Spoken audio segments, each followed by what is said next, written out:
Hi అండి, welcome to my channel Rafi Kadari నా చేతి వంట. నాకైతే చాలా అంటే చాలా రొంపగా ఉందండి. కానీ మీ ముందుకైతే ఏదో ఒక వీడియోని తీసుకురావాలనే తాపత్రయం కూడా ఉంది నాకు. అందుకనే ఈరోజు తాటి బూరెలతో అయితే వచ్చేసానండి. ఇలా పెద్ద సైజు తాటి పండ్లను తీసుకొని ఒక్కసారి నేలకేసి అటు ఇటు కొట్టి పైనంతా ఒక్కసారి కడిగేసుకొని మనం ఇలా చీల్చాలండి తాటి పండుని. అలా కొట్టడం వల్ల ఏంటంటే ఇలా మనకి తాటిపండుని చీల్చితే ఈజీగా అనేది వస్తుంది. ఒక్కొక్క టెంకని తీసుకుని వాటర్ అనేది చేతులకి రాసుకుంటూ దీన్ని ఒకసారి నేను చూపించే విధంగా చెయ్యండి. ఈజీగా అనేది తాండ్ర అనేది మనకి ఈజీగా వస్తుంది.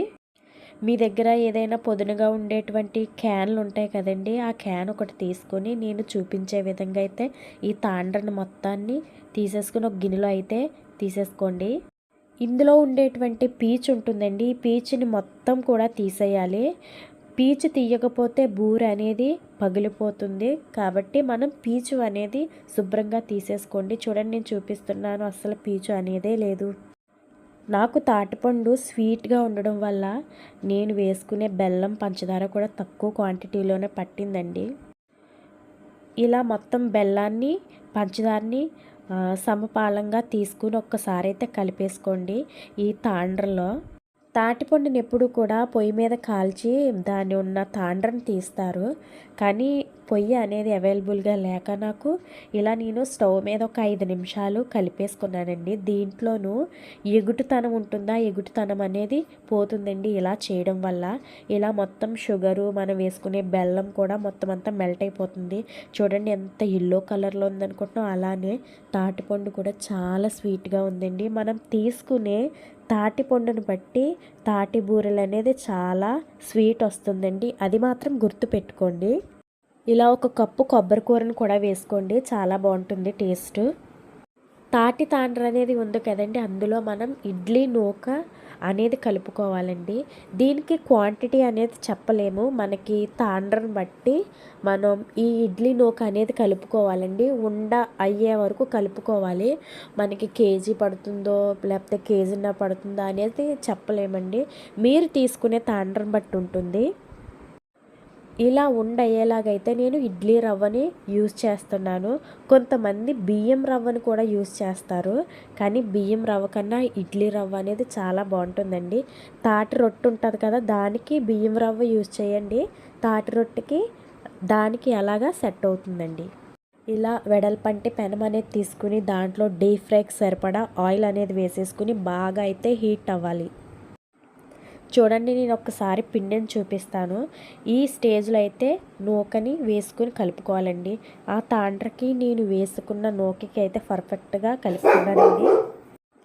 చేతికి నూనె కానీ నెయ్యి కానీ రాసుకుని ఉండల్లా అనేది చేసేసుకోండి. రౌండ్ బాల్స్ లాగా అనేది చేసేసుకోండి. మనకి తాటి బూరెలు కానీ తాటి గారెలు కానీ తాటి పండు బాగుంటేనే మనకి ఇవనేవి టేస్ట్ అనేది వస్తుంది.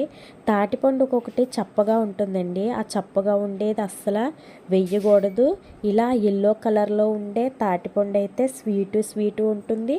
మనం వేసుకునే తాటి బూరెలు కూడా చాలా అంటే చాలా టేస్టీగా అనేది ఉంటుందండి.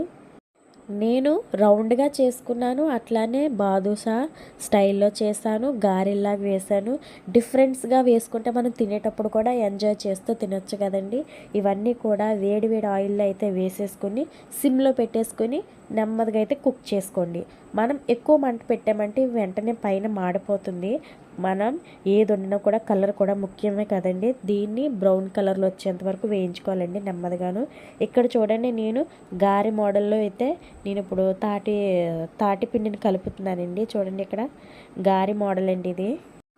మీకు తెలుసు, కానీ నా స్టైల్లో తాటిబూరలు నేను ఎలా కలుపుకుంటాను పిండిని. చూడండి, బాదుషాల్లా ఉన్నాయి అసలు, ఎంత బాగున్నాయి అనుకుంటున్నారు. చాలా అంటే చాలా టేస్ట్ అనేది వచ్చిందండి.